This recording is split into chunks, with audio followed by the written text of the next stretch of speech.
Ihr habt sicherlich alle mitbekommen. Das Drama um den Buckelwal, den viele Timmy oder später auch Hope genannt haben.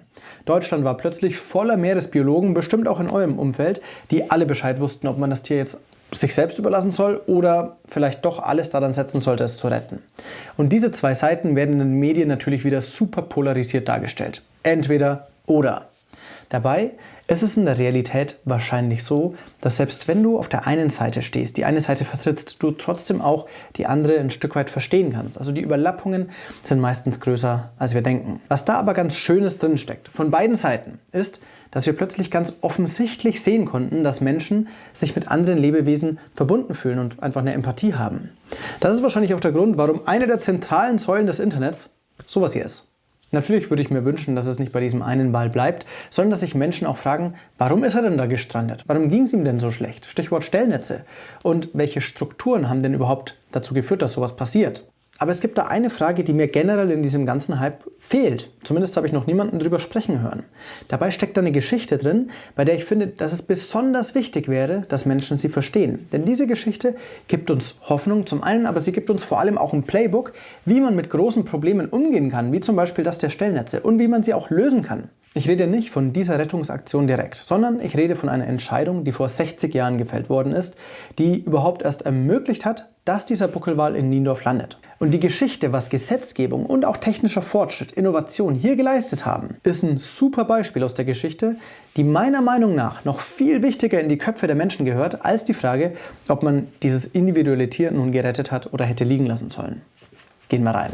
Lass uns doch mal über Wale reden, weil die sind doch schon seit ich denken kann irgendwie vom Aussterben bedroht, aber irgendwie noch da, wenn auch weiterhin bedroht. Meine Frage ist, was ist da los? Warum wurden Wale überhaupt gejagt? Und die Antwort darauf ist eine ganz andere, als ich dachte. Erholen sich ihre Bestände wieder? Und was bedeutet das alles für uns in Deutschland, wo die meisten Menschen nicht an der Küste leben? Und damit herzlich willkommen zu eurem Gegengift gegen Panik und lähmende Schlagzeilen. Hier kommt euer Happen Hoffnung in deutlich unter 2 Minuten.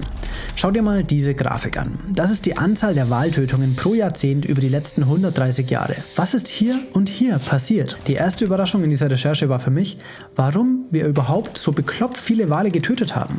Was würdest du vermuten? Halt mal kurz das Video an und schreib's mir in die Kommentare. Ich dachte Fleisch. Tatsächlich aber Walöl in Margarine, Seife, Schmiermittel für Maschinen und als Brennflüssigkeit für Lampen. Das war die Zeit der Industrialisierung. Die Schiffe wurden immer größer, die Nachfrage nach Walprodukten auch. Sie wurden massiv überjagt.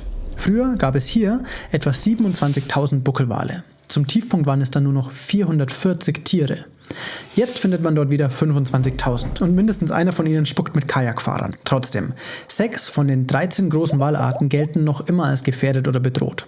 Die größten Probleme für diese Tiere sind immer noch wir.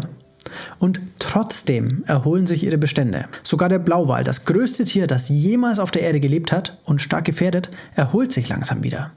Aber wie haben wir diesen Turnaround geschafft? Also erstmal war es irgendwann einfach echt schwer, noch Wale zu finden, weil wir manche Arten, wie den Blauwal, schon zu 99% ausgerottet hatten. Ich finde es unfassbar, dass wir dazu in der Lage sind. Und wenn etwas selten wird, wird es teuer. Und Menschen suchen sich günstigere Alternativen, wie zum Beispiel Petroleum. Nicht für die Margarine, sondern für die Lampen natürlich. Trotzdem hat es ein globales Walfangverbot gebraucht, damit sich die verschiedenen Walarten wieder erholen konnten. Manche Länder nutzen zwar noch so einige kleine Schlupflöcher, aber das Verbot an sich bleibt bestehen, auch wegen des internationalen Drucks. Wale sind super wichtig für das marine Ökosystem und sogar fürs Klima, denn erstens düngen Wale mit ihren Ausscheidungen Phytoplankton, also kleine Pflanzen, die CO2 aufnehmen, und zweitens nimmt so ein Wal im Laufe seines Lebens ganz schön viel Masse auf, die am Anfang der Nahrungskette ja mal CO2 war und dann mit dem Tod des Wals irgendwann zum Meeresboden sinkt und dort bleibt. Laut TerraX hat ein Großwal eine Klimawirkung wie 1375 Bäume.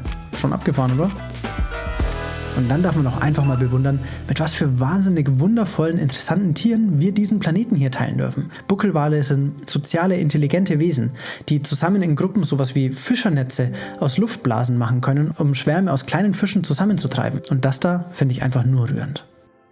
Ich weiß nicht, wie es euch geht, aber dass wir Menschen, das größte Lebewesen, das jemals auf dem Planeten gelebt hat, fast komplett ausgelöscht haben, zeigt mir mal wieder, wie viel Macht wir hier haben.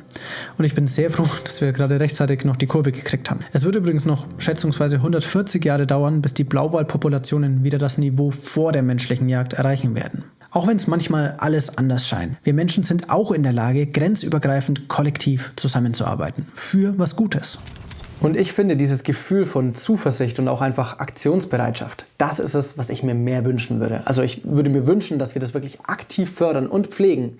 In den Schulen schon, aber um ehrlich zu sein, auch der ein oder andere Erwachsene dürfte gerne ein bisschen mehr Zuversicht und Aktionsbereitschaft haben. Das Problem dabei ist nur, dass uns halt ständig das Gegenteil eingeredet wird und unsere Gehirne das auch noch glauben wollen. Deswegen habe ich hier eine Gegenüberstellung für euch von dem, was uns in Medien, Filmen und Büchern eingeredet wird und was die Daten tatsächlich hergeben.